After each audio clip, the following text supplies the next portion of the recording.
Hello guys, स्वागत है आपका हमारे देवा एकेडमी यूट्यूब चैनल पर। अभी आप सभी को पता है कि लॉकडाउन के मद्देनज़र रखते हुए हम ऑफलाइन क्लासेज नहीं लगा पा रहे हैं, तो इसी के मद्देनज़र रखते हुए कि सभी जो हमारे स्टूडेंट्स हैं उनकी एजुकेशन में कंटिन्यूटी बनी रहे, इसके लिए हमारे एकेडमी के चेयरमैन श्री देवेंद्र कादन जी, जिसको आपको पता है नेता नहीं बेटा के नाम से जिसको जाना जाता है, उनके बिहाफ पे हमने ये YouTube चैनल स्टार्ट किया और सभी स्टूडेंट्स को इससे फ्री एजुकेशन हम देंगे ताकि आपके एसएससी, एचएसएससी, रेलवे, बैंकिंग यानी ऑल कंपटीशन एग्जाम की आपकी प्रिपरेशन अच्छे से हो सके। किसी भी स्टूडेंट्स का कोई भी लॉस ना हो, चाहे वो हमारा स्टूडेंट है या कहीं का भी स्टूडेंट्स है। और आप सभी स्टूडेंट्स से भी स्पेशली रिक्वेस्ट है, इस YouTube चैनल को ज़्यादा से ज़्यादा सब्सक्राइब कीजिए, लाइक कीजिए, शेयर कीजिए, ताकि ज़्यादा से ज़्यादा स्टूडेंट्स जो कंपटीशन लेवल के एग्ज़ाम की तैयारी करते हैं वो सभी इसका प्रॉफिट ले सकें, इसका लाभ उठा सकें। चलिए, मैं आज की फर्स्ट क्लास में हम इंग्लिश की क्लास स्टार्ट करते हैं। और इसमें जो इंग्लिश यानी कि जो एक कंपटीशन एग्ज़ाम में आती है, जिसका एक मेन रोल होता है इंग्लिश ग्रामर, मैं उस क्लास के बारे में आज आपको हर टॉपिक से अवेयर कराऊंगा, यानी कि बिल्कुल जीरो लेवल से लेकर और लास्ट तक हम पूरी हर वीडियो आपके सामने होगी हमारे इस YouTube चैनल पर। तो हम बिल्कुल इंग्लिश ग्रामर को बिल्कुल फर्स्ट यानी कि जीरो लेवल से स्टार्ट करते हैं, ये मान के कि आपको इंग्लिश ग्रामर की बिल्कुल जीरो लेवल है, यानी कि बिल्कुल जीरो लेवल से स्टार्ट करेंगे ताकि आपको आगे किसी भी प्रकार की कोई भी परेशानी ना आए, आप अच्छे से हर चीज को समझ सको, क्योंकि बेस मजबूत होगा तभी हम आगे यानी एडवांस इंग्लिश जिसको बोलते हैं, हर चीज को आप अच्छे से कंप्लीट कर पाएंगे। चलिए हम स्टार्ट करते हैं। इंग्लिश ग्रामर में जो सबसे फर्स्ट टॉपिक जो होता है वो हमारा सेंटेंस का होता है। सेंटेंस यानी कि जिसको हिंदी में वाक्य बोला जाता है। यानी फर्स्ट हम कोई भी एग्जाम्पल करेंगे, किसी भी टॉपिक का कोई भी एग्जाम्पल करते हैं, हम टेंस करते हैं, नरेशन करते हैं, वॉइस करते हैं, मॉडल्स करते हैं, हर किसी चीज में विदाउट एग्जाम्पल के हम टॉपिक को नहीं कर सकते। तो उसके लिए एग्जाम्पल की जरूरत पड़ती है। और एग्जाम्पल किस में दिया जाता है? हर एग्जाम्पल सेंटेंस में दिया जाता है। तो सेंटेंस की टाइप्स, सेंटेंस होता क्या है, वो सारी चीजें हम इस वीडियो के माध्यम से समझेंगे। देखिए, फर्स्ट ऑफ ऑल सेंटेंस क्या है, व्हाट इज सेंटेंस, सेंटेंस की डेफिनेशन क्या है, उसके बारे में हम जिक्र करते हैं। तो फर्स्ट हमने डेफिनेशन ऑफ सेंटेंस, तो सेंटेंस की छोटी सी डेफिनेशन बनती है, a combination of words which gives a complete meaning is called a sentence। क्या बोला गया? a combination of words का एक combination which gives a complete meaning, जो एक complete meaning देता है, उसको हम क्या बोलते हैं? उसको हम sentence बोलते हैं। यानी शब्दों का एक ऐसा combination, एक ऐसा तालमेल जिसका एक complete अर्थ निकले, जिसका एक complete meaning निकले, उसको हम sentence बोलते हैं। जैसे कि मैं एक एग्जाम्पल से आपको बताता हूं। जैसे मैंने एक एग्जाम्पल लिखा, मोहन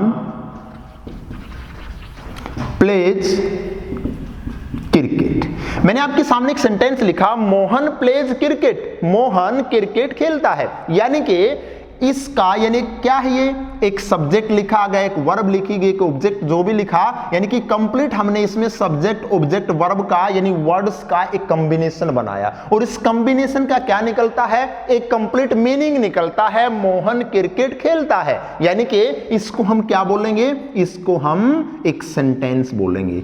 अगर मैं लिखूं प्लेज मोहन क्रिकेट, यानी इस तरीके से मैंने क्या किया, वर्ड्स तो सेम लिखे, इसमें मोहन है, इसमें भी मोहन, इसमें प्लेज है, इसमें भी प्लेज है, इसमें क्रिकेट, इसमें भी क्रिकेट है, लेकिन इसमें जो कॉम्बिनेशन दिया गया है, इस कॉम्बिनेशन से एक मीनिंग निकलता है। लेकिन यहां पे जो वर्ड्स का कॉम्बिनेशन दिया गया है, इसका कोई भी मीनिंग नहीं निकलता, इसमें कोई भी सीक्वेंस नहीं है, यानी इसको हम सेंटेंस नहीं बोल सकते। यानी मेन पॉइंट यहीं पे क्या है कि ऐसा सेंटेंस यानी कि ऐसा ग्रुप ऑफ वर्ड्स, ऐसा कॉम्बिनेशन वर्ड्स का जिसका एक कंप्लीट मीनिंग निकले, उसको हम सेंटेंस बोलते हैं। उसके बाद सेकंड जो हमारा पॉइंट आता है, वो आता है सेंटेंस की काइंड्स कितनी होती है, इसकी टाइप्स कितनी होती हैं। तो there are 5 types of sentence. Sentence के 5 प्रकार होते हैं। अगर एक स्टैंडर्ड लेवल से बात करें तो सेंटेंस की कितनी टाइप्स हुई? सेंटेंस के 5 प्रकार होते हैं। अब देखते हैं वो कौन कौन से होते हैं।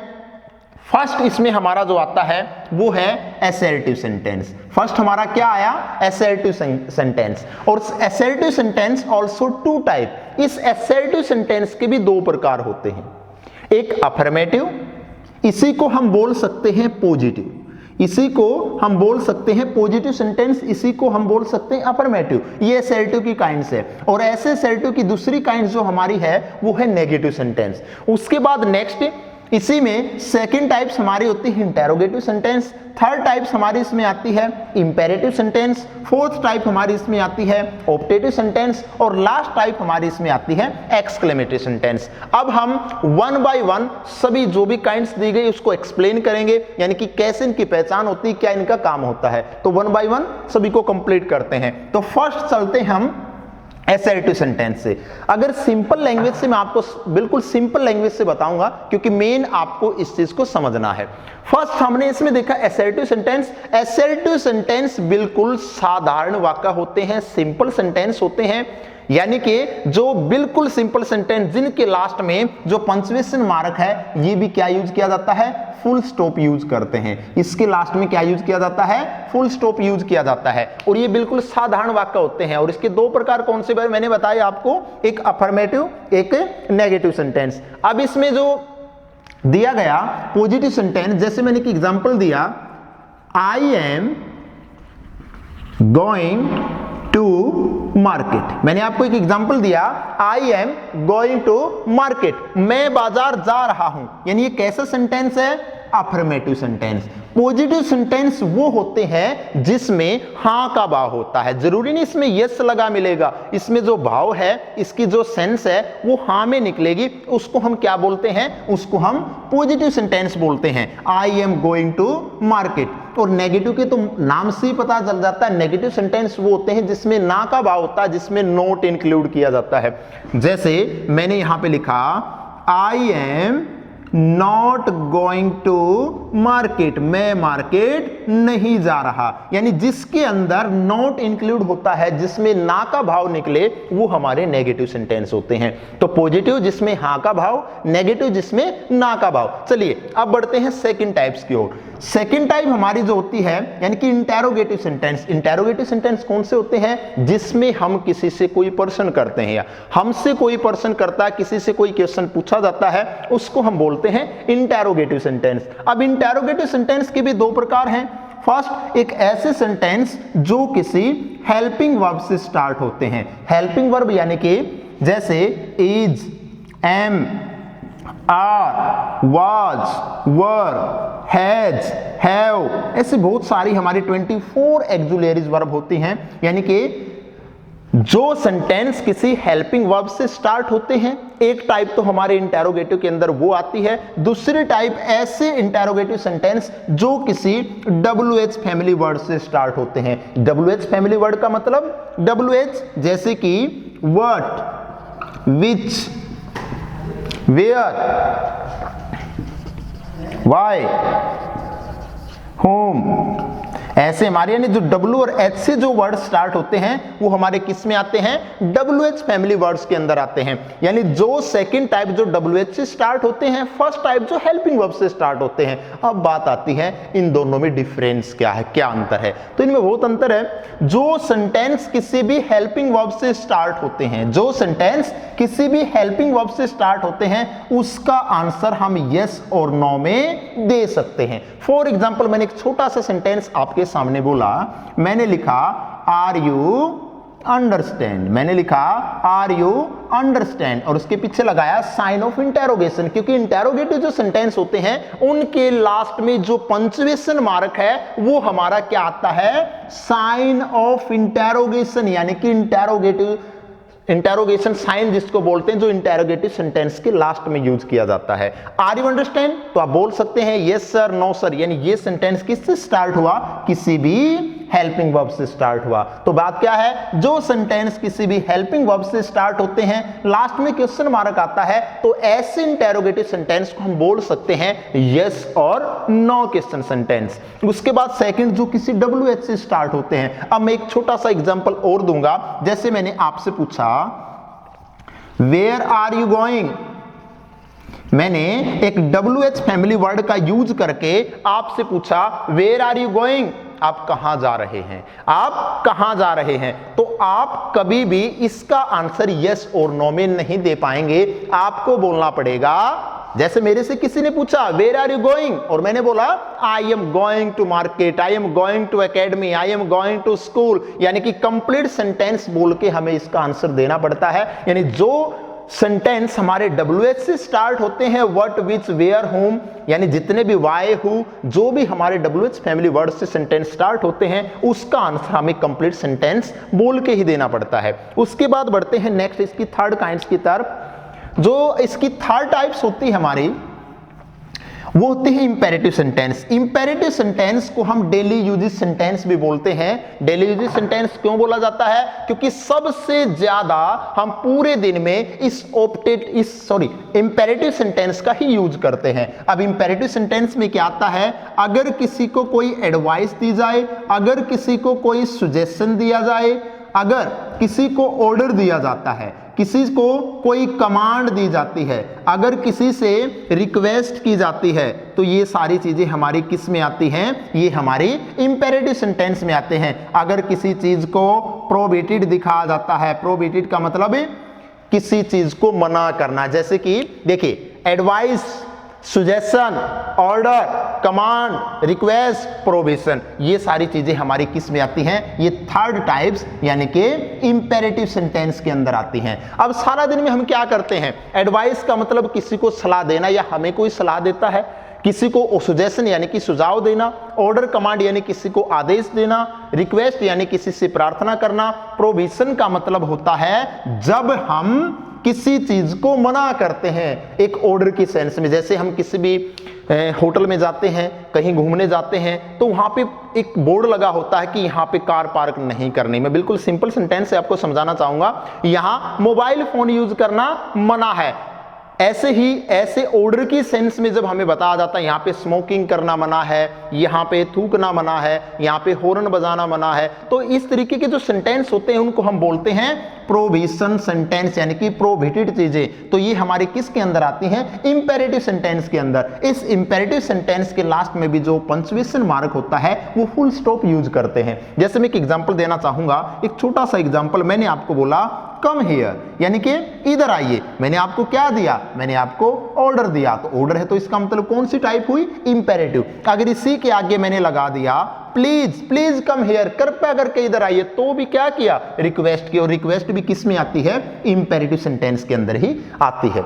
मैंने आपको बोला ऑलवेज स्पीक द ट्रूथ, मैंने आपको बोला ऑलवेज स्पीक द ट्रूथ। अब मैंने आपको बोला सदा सत्य बोलिए, तो इसका मतलब मैंने आपको क्या किया? मैंने आपको एडवाइस किया, आपको एक सलाह दी, हमें सदा सत्य बोलना चाहिए। तो इसका मतलब ये भी किस सेंटेंस में आ गया? ये भी हमारा इंपेरेटिव में। तो ध्यान रखना है, सबसे ज्यादा डेली यूज होने वाले सेंटेंस हमारे कौन से होते हैं? इंपेरेटिव सेंटेंस होते हैं। चलिए अब बढ़ते हैं इसकी फोर्थ काइंड्स की तरफ। फोर्थ काइंड्स यानी कि ऑप्टेटिव सेंटेंस। अब इसकी जो फोर्थ काइंड्स हमारी सेंटेंस में आती है, यानी कि ऑप्टेटिव सेंटेंस जो है, ये ऑप्टेटिव सेंटेंस अगर हम विश करते हैं, अगर हम किसी के लिए प्रेयर करते हैं, अगर कर्स, बद्दुआ देते हैं, ब्लेसिंग करते हैं, तो ये सारी चीजें हमारी किस में आती हैं? ये सारी चीजें हमारी ऑप्टेटिव सेंटेंस के अंदर आती हैं। यानी कि जैसे मैंने किसी को ब्लेस किया, आशीर्वाद दिया, और आशीर्वाद देने के लिए मैंने उसको क्या बोला? May God bless you. मैंने उसको बोला may God bless you.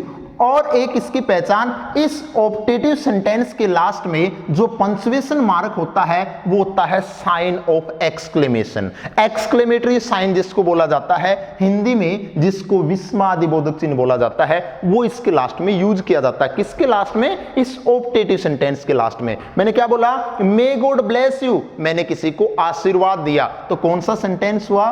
Blessing के लिए ऑप्टेटिव। अगर किसी के लिए विश किया, वो कौन सा सेंटेंस हुआ? ऑप्टेटिव। मैंने किसी के लिए प्रेयर की, जैसे एक एग्जांपल और देता हूं, मैंने बोला मे यू लिव लॉन्ग, मैंने किसी की लंबी उम्र की कामना की। मैंने बोल दिया मे यू लिव लॉन्ग, आपकी लंबी उम्र की कामना की। कामना यानी कि प्रेयर की, और प्रेयर किससे होती है? भगवान से तो होती है। अगर बात प्रेयर की आती है तो भी कौन सा सेंटेंस हुआ हमारा? Optative sentence. उसके बाद ऑप्टेटिव सेंटेंस की मेन पहचान क्या है? ऑप्टेटिव सेंटेंस की मेन पहचान है उसके लास्ट में हम साइन ऑफ एक्सक्लेमेशन यूज करते हैं। लेकिन मैं आपको बताना चाहूंगा जो एक्सक्लेमेटरी सेंटेंस है ना, इसके लास्ट में भी साइन ऑफ एक्सक्लेमेशन ही यूज करते हैं। लेकिन यहाँ पे सिर्फ पंक्चुएशन मार्क देख के हम इसको आइडेंटिफाई नहीं कर सकते कि ऑप्टेटिव के लास्ट में भी sign of exclamation, exclamatory sentence के लास्ट में भी एक्सक्लेमेशन। लेकिन यहाँ पे क्वेश्चन दिमाग में आता है, what is the difference between optative and exclamatory sentences? तो सिंपल सी बात है, डिफरेंस है ना। डिफरेंस क्या है? इसमें विश है, प्रेयर है, कर्स है, ब्लेसिंग है। लेकिन जो एक्सक्लेमेटरी सेंटेंस है उसके अंदर ये सारी चीजें नहीं होती। उसके अंदर क्या होता है? उसके अंदर सडन फीलिंग होती है। सडन फीलिंग जो हमारी होती है वो किसके अंदर आती है? सडन फीलिंग हमारी एक्सक्लेमेटरी सेंटेंस के अंदर आती है। जितने भी हमारे सडन इमोशंस होते हैं, जितने भी हमारे इमोशंस होते हैं, वो सारे किस में आएंगे? वो हमारे एक्सक्लेमेटरी सेंटेंस में। सरप्राइज होना, सडन फीलिंग, सडन इमोशन, अचानक से जितने भी काम होते हैं वो सारे हमारे एक्सक्लेमेटरी सेंटेंस में आते हैं। हमें ज्यादा खुशी होती है, हमें दुख होता है, इसी तरीके के कोई भी हमें सरप्राइज किस चीज का आश्चर्य होता है, वो सारी चीजें हमारे किसके अंदर? एक्सक्लेमेटरी सेंटेंस के अंदर आएंगे। अब देखते हैं इसका एक दो एग्जांपल करके देखते हैं। एक्सक्लेमेटरी सेंटेंस में जो पार्ट ऑफ स्पीच में एक इंटरजेक्शन है, नेक्स्ट जो वीडियो होगी इसमें पार्ट ऑफ स्पीच ही किया जाएगा। जो एक्सक्लेमेटरी सेंटेंस, इसके अंदर हम इंटरजेक्शन वर्ड यूज करते हैं। अब बात की जाए इंटरजेक्शन वर्ड क्या है, इंटरजेक्शन को मैं डिफाइन करूंगा इंटरजेक्शन वाले पार्ट में, जो इंटरजेक्शन की स्पेशल वीडियो बनाई जाएगी। लेकिन थोड़ा सा इसमें आपको बता देता हूं, जो हम अचानक से जो वर्ड्स हमारे अंदर से निकलते, किसी को देख के हमने बोला हाय, हेलो, किसी अच्छी चीज को देख के बोला वाव, आश्चर्य के लिए या दुख के लिए हमने बोल दिया लास, खुशी के लिए हमने बोल दिया हुर्रे। ये ऐसे वर्ड जो अचानक से हमारे अंदर से निकलते हैं, कोई भी दुख होने पर, सरप्राइज होने पर, या हमें कोई भी खुशी होती है उसके लिए, तो सारे इंटरजेक्शन वर्ड यूज होते हैं। यानी कि एक्सक्लेमेटरी सेंटेंस के अंदर इंटरजेक्शन वर्ड यूज किए जाते हैं। अब मैं एक दो एग्जांपल दे के आपको बताना चाहूंगा, ये एक्सक्लेमेटरी सेंटेंस को समझाना चाहूंगा। जैसे मैंने बोला हुर्रे, यानी खुशी के मारे मैंने बोला हुर्रे, यानी कि एक इंटरजेक्शन वर्ड यूज किया, जिसका यूज हम किस लिए करते हैं? खुशी के लिए करते हैं, जब हमें खुशी होती है। मैंने बोला hurray, we have won the match, we have won the match. मैंने खुशी के मारे बोला हम मैच जीत गए। तो किसका यूज किया? एक इंटरजेक्शन वर्ड का यूज किया। उसके बाद किसका यूज किया? साइन ऑफ एक्सक्लेमेशन का यूज किया, और फिर सेंटेंस लिखा और लास्ट में फुल स्टॉप। यानी यहां पे एक्सक्लेमेशन साइन आने के बाद हम लास्ट में दोबारा से एक्सक्लेमेशन यूज नहीं करेंगे, उसके लास्ट में फुल स्टॉप ही लगा जाएगा। यानी कि हमने क्या किया? सेंटेंस की डेफिनेशन और सेंटेंस की 5 काइंड्स, जो कि इंपॉर्टेंट है। क्यों इंपॉर्टेंट है? वैसे तो इसको स्टार्ट कर लेते हैं हम 3rd या 4th क्लास से, लेकिन इस कंपटीशन की प्रिपरेशन करने के लिए जितने भी एग्जाम्पल हैं उनको अच्छे से अंडरस्टूड करने के लिए हमें जरूरत पड़ेगी इन बेसिक चीजों की, क्योंकि sentence is a very basic part of English grammar. इसके बाद जो सेकंड स्टेप आता है वो पार्ट ऑफ स्पीच का आएगा। यानी एक एक करके मैं हर चीज को, यानी इंग्लिश ग्रामर को आपके लिए इतनी इजी बनाऊंगा कि आपको किसी भी कंपटीशन एग्जाम में इंग्लिश से इजी सब्जेक्ट कोई भी नहीं लगेगा। अगर आप हर वीडियो को अच्छे से देखते हैं, अच्छे से अपने नोट्स प्रिपेयर करते हैं, तो इस चीज की फुल गारंटी मैं आपको देता हूं कि इंग्लिश ग्रामर में कभी भी आपको 0% भी प्रॉब्लम क्रिएट नहीं होगी। पहले आपके बेसिक क्लियर कराए जाएंगे, उसके बाद आपको एडवांस लेवल तक लेके जाएगा। यानी कि मैं आपको लेके चलूंगा एक छोटे बच्चे की तरह। जैसे छोटे बच्चे को बिल्कुल 0 लेवल से समझाया जाता है, उसके बाद उसको हाई लेवल तक ले जाया जाता है। यानी आप कोई भी एग्जाम दीजिए, इंग्लिश में आपके मार्क्स कटने वाले नहीं है, ये मैं गारंटी आपको देता हूं। इसके लिए इंग्लिश सीखने के लिए, इंग्लिश ग्रामर के हर पॉइंट को अच्छे से समझने के लिए जुड़े रहिए हमारे देवा एकेडमी के चैनल के से। Thank you.